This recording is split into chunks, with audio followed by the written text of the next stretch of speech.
بسم اللہ الرحمن الرحیم۔ بہن بھائیوں، بیٹے اور بیٹیوں، السلام علیکم، ویلکم ٹو مائی چینل۔ تو آج کی ویڈیو کا عنوان ہے کہ جنت میں لے جانے والے اعمال، جنت میں لے جانے والے کون کون سے اعمال ہیں۔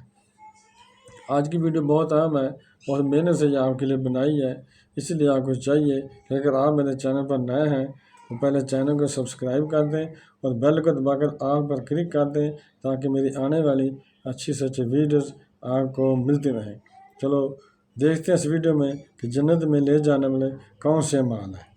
عن ابی امامہ صدی بن اجلان الباہلی رضی اللہ عنہ قال سمعت رسول اللہ صلی اللہ علیہ وسلم یخطب فی حجۃ الوداع فقال اتقوا اللہ وصلوا خمسکم وصوموا شہرکم وادوا زکاۃ اموالکم واتیوا امراءکم تدخلوا جنت ربکم۔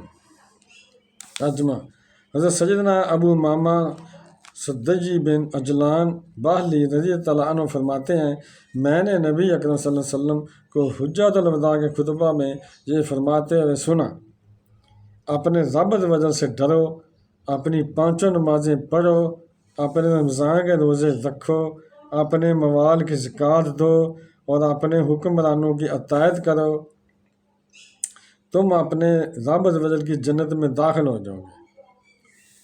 حضرت سیدنا ملا علی قاری علیہ رحمہ شرح مدکات میں فرماتے ہیں، اس حدیث پاک میں نماز کا ذکر زکوٰۃ سے پہلے اس لیے ہوا کہ نماز زکوٰۃ سے پہلے فرض ہوئی۔ کثیر آیات مقدسہ و احادیث مبارکہ میں زکوٰۃ اور نماز کو ایک ساتھ ذکر کیا گیا، اس وجہ سے کہ نماز عبادت بدنیہ ہے، یعنی بدنی عبادت ہے، جسمانی عبادت ہے، اور زکوٰۃ عبادت مالیہ ہے، جن جو زکوٰۃ ہے وہ پیسے سے دی جاتی ہے۔ تو حدیث پاک میں ادو ازکاتکم کے بجائے ادو ازکات موالکم کہا گیا کیونکہ زکوٰۃ متلقن مال میں فرض نہیں ہوتی بلکہ ایک مخصوص مال میں فرض ہوتی ہے۔ واتیوا امراءکم، اپنے حکمرانوں کی اطاعت کرو۔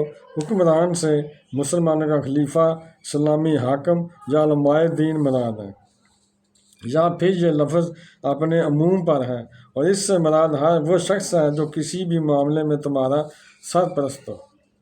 اپنے رب وجل کی جنت میں داخل ہو جاؤ گے، یعنی تم جنت کے اعلیٰ درجات پالو گے، کیونکہ جنت میں داخلہ محض اللہ عز و جل کے فضل سے ہوگا، لیکن وہاں درجات مطابق اعمال ملیں گے۔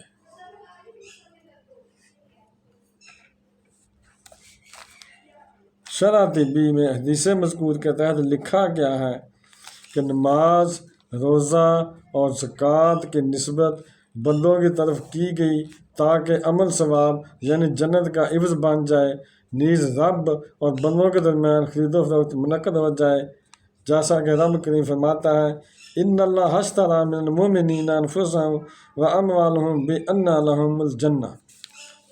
ترجمہ: بے شک اللہ نے مسلمانوں سے ان کے مال اور جان خرید لیے ہیں، اس بدلے پر ان کے لیے جنت ہے۔ یعنی مال خرید لیے، مطلب کہ زکوٰۃ دینا یا صدقہ دینا، اللہ کی راہ میں دینا، اور جان کے بدلے کہ جہاد کرنا، بدنی باتیں کرنا۔ تو یہ فرمایا گیا کہ مال اور جان کے بدلے، یعنی مال استعمال کرے گا بندہ اپنی اللہ کے راہ میں اور جان استعمال کرے گا تو اس کا بدلہ کیا ہے؟ جنت ہے۔ مفسر شیر حکیم الامت مفتی احمد جہاں علیہ رحمہ حدیث پاک کی شرح کرتے ہوئے فرماتے ہیں، اپنے حکمرانوں کی اطاعت کرو، حکم والوں سے خلیفۃ المسلمین، اسلامی حکام، علماء دین سب بھی مراد ہے۔ اطاعت سے مراد ان کے جائز حکام میں فرما برداری کرنا ہے، خلاف شرع کی حکم کی اطاعت لازم نہیں، یعنی جو حکم شریعت کے خلافت ہے اس کی اطاعت کرنا ضروری نہیں، لازم نہیں۔ چونکہ رمضان کے روزے صرف اسی امت پر فرض ہوئے اس لیے شہر کم فرمایا، زکوٰۃ روزے کے بعد فرض ہوئی اس لیے اس کا ذکر بھی روزے کے بعد ہوا۔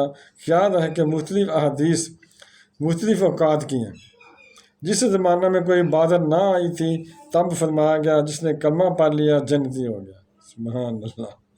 جب نماز آ گئی تو نماز ہی پر جنت کا وعدہ فرمایا گیا، اور جب زکوٰۃ روزے وغیرہ بھی آ گیا تب جنتی ہونے کے لیے ان مال کی بھی قید لگی، لہٰذا حدیث میں تعارض نہیں۔ بہن بھائیوں، بیٹے اور بیٹیوں، اگر آپ کو میری ویڈیو پسند آئی ہے اور ابھی تک آپ نے میرے چینل کو سبسکرائب نہیں کیا تو لازمی کر لیں اور بیل کو دبا کر آل پر کلک کر دیں تاکہ میری آنے والی اچھی اچھی ویڈیوز آپ کو ملتی رہیں۔ چلو ملتے ہیں نیکسٹ ویڈیو میں۔ السلام علیکم، خدا حافظ۔